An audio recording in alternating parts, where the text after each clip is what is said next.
특히 컨테이너선 운임은 지표가 생긴 이래 역대 최고로 비싼 상황입니다. 2년 전에 비해 5배 이상 상승을 하였습니다. 안녕하세요, 아이언입니다. 오늘은 곧 청약이 예정되어 있는 SM 상선에 대해서 알아보도록 하겠습니다. 먼저 일정 정보입니다. SM 상선은 11월 3일 기관 투자자 수요 예측 결과가 발표됩니다. 이때 공모가가 확정되는 것입니다. SM 상선의 청약은 11월 4일 목요일부터 11월 5일 금요일까지 진행이 됩니다. 환불은 주말을 포함한 4일 뒤인 11월 9일 화요일입니다. 현재까지는 SM 상선의 단독 청약으로 예정되어 있습니다.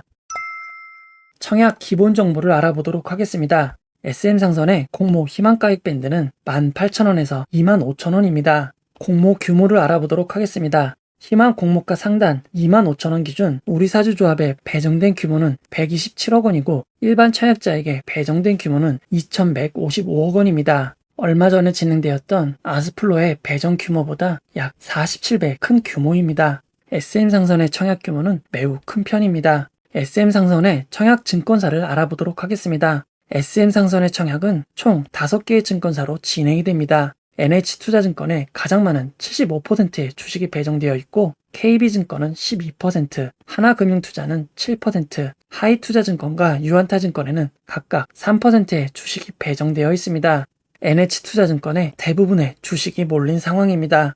증권사별 중복 청약은 허용되지 않으니 한 곳을 골라 청약을 하셔야 합니다. 증권사별 청약 한도를 알아보도록 하겠습니다. NH투자증권은 일반 등급의 경우 25만 3,600주를 청약할 수 있고 공모가 상단 기준 청약 증거금은 31.7억 원입니다. 공모 규모가 크기에 일반 등급의 청약자분들도 매우 높은 청약 한도를 갖고 있습니다. NH투자증권은 청약 수수료가 없고 청약일 전일인 11월 3일까지 개설하셔야만 청약이 가능합니다. KB증권은 일반 등급 100%의 경우 32,000주를 청약할 수 있고 32,000주의 청약 증거금은 4억 원입니다. KB증권은 청약 수수료 1,500원이 있고 청약 기간 중에도 은행 제휴 개설, 비대면으로 개설하시면 청약에 참여하실 수 있습니다. 하나금융투자는 일반 그룹의 경우 28,000주를 청약할 수 있고 청약 증거금은 3억 5천만 원입니다. 하나금융투자는 청약 수수료 2,000원이 있고 청약 기간 중에도 비대면 개설하시면 청약에 참여하실 수 있습니다. 하이투자증권은 청약 등급에 관계없이 모두 25,000주를 청약할 수 있고 25,000주의 청약 증거금은 3억 1,300만 원입니다. 청약 수수료 2,000원이 있고 청약일 전일인 11월 3일까지 개설해야만 청약에 참여하실 수 있습니다. 유한타증권은 일반 그룹의 경우 12,000주를 청약할 수 있고 12,000주의 청약 증거금은 1억 5천만 원입니다. 유한타증권은 청약 수수료가 없고 청약 기간 중 개설하셔도 청약에 참여 가능합니다. 최소 단위 청약을 알아보도록 하겠습니다. 이번 청약 최소 단위 청약은 10주입니다. 10주의 청약 증거금은 공모가 25,000원 기준 12만 5천원이 됩니다. 상장일 유통 물량을 알아보도록 하겠습니다. SM 상선은 희망 공모가 상단 25,000원 기준 상장 시가총액이 2조 1,153억 원입니다. 상장에 유통 가능한 기존 주주의 물량은 없고 공모 주주인 일반 청약자와 기관 투자자의 물량만 매각이 가능합니다.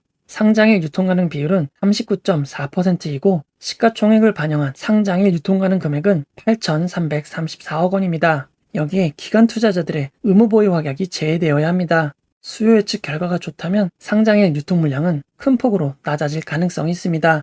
상장일 매각 가능한 기존 주주는 없지만 공모 규모 자체가 매우 큰 편이라 상장일 유통 물량은 많은 상황입니다. 주체별 유통 물량 비율을 살펴보면 일반 청약자가 25.38%, 기관 투자자가 74.62%입니다. 희망 공모가 상단 금액으로 살펴보면 일반 청약자가 2,115억 원, 기관 투자자가 6,219억 원입니다. 임직원에게 부여된 주식 매수 선택권이나 전환사채 등은 없는 상황입니다.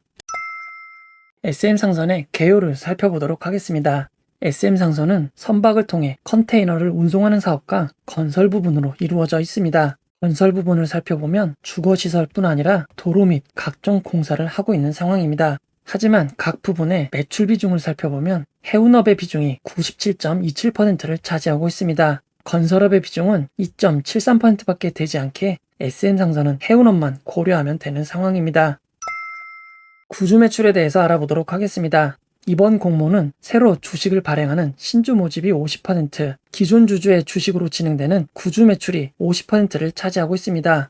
구주 매출 대상을 살펴보면 기존 최대 주주들의 매출입니다. 구주 매출 주체를 살펴보면 삼라 마이다스가 60%, 삼라가 32%, TK케미칼이 8%를 차지하고 있습니다. 공모전 SM상선의 지분을 100% 보유하고 있던 삼라 마이다스, 삼라 TK케미칼은 공모와 구주 매출로 지분이 대폭 낮아지게 됩니다. 삼라 마이다스는 구주 매출로 2,538억 원, 삼라는 1,354억 원, TK케미칼은 338억 원의 구주 매출 대금을 받게 됩니다. 공모자금 사용 계획을 살펴보면 공모금액의 절반은 기존 주주들에 입금되고 회사에 입금되는 비율은 50%가 되지 않는 상황입니다. 공모자금 사용 계획을 살펴보면 대부분의 자금이 6척의 선박에 사용될 예정입니다.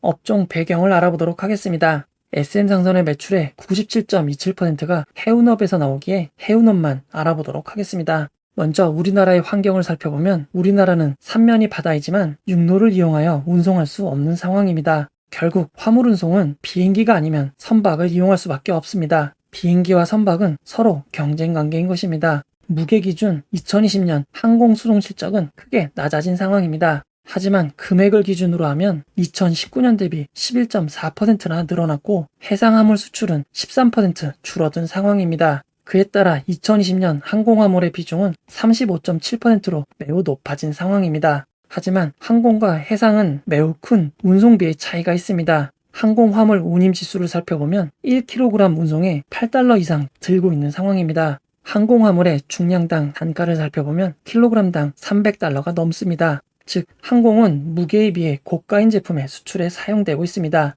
해상화물의 중량당 수출 단가를 보면 2020년 기준 1kg에 $1.73밖에 되지 않습니다.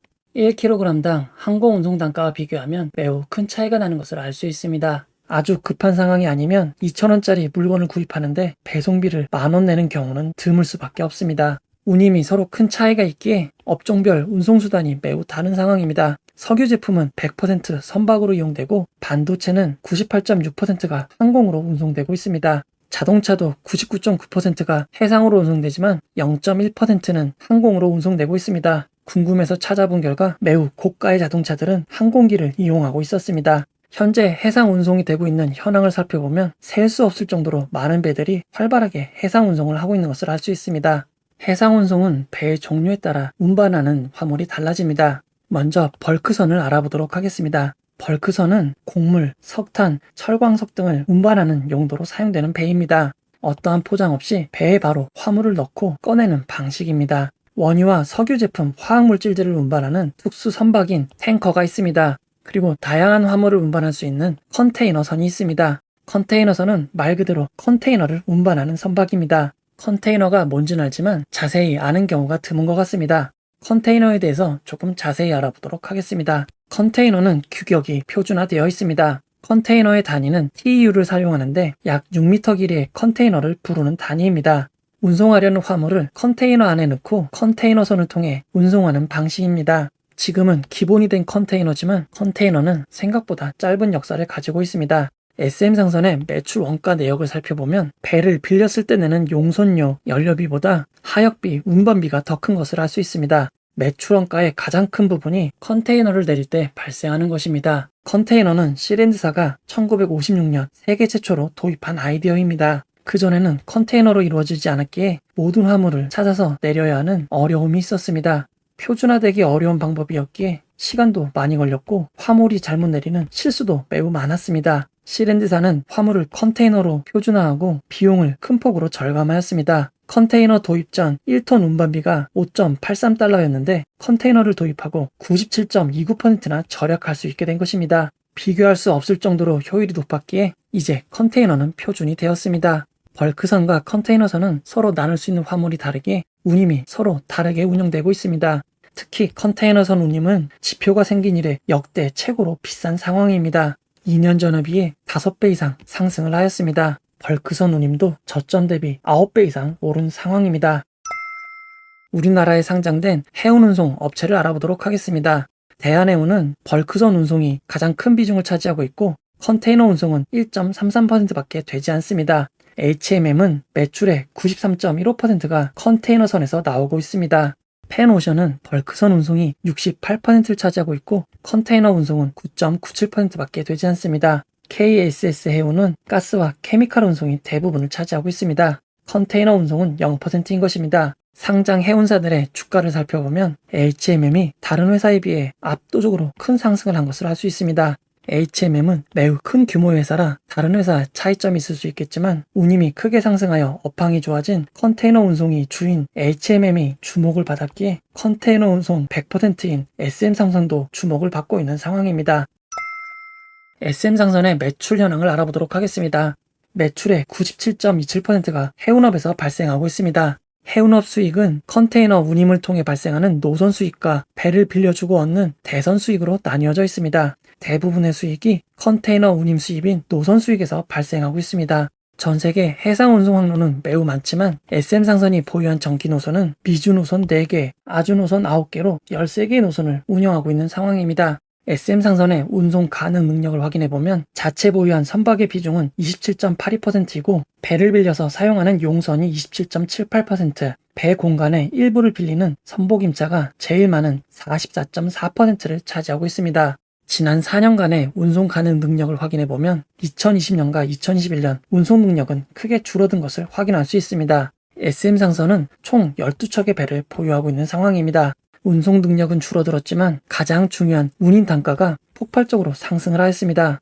2018년엔 777달러밖에 안 하던 컨테이너 하나당 운송 운임이 현재는 4,614달러까지 상승한 것입니다. 코로나19 팬데믹 상황으로 급격한 컨테이너 운임 단가가 상승한 것입니다. 매출 실적을 살펴보면 운송 능력은 줄었지만 그보다 더 컸던 운임 인상으로 매출이 증가한 것으로 추정할 수 있습니다. SM상선은 2019년까지 큰 폭의 적자를 기록했지만 운임이 큰 폭으로 올라가면서 2021년 상반기 순이익이 3,332억 원을 기록한 상황입니다. SM상선 결론을 내려보도록 하겠습니다. SM상선은 컨테이너 해상 운송과 건설업을 하지만 대부분의 매출과 수익은 컨테이너 해상 운송에서 발생하고 있습니다.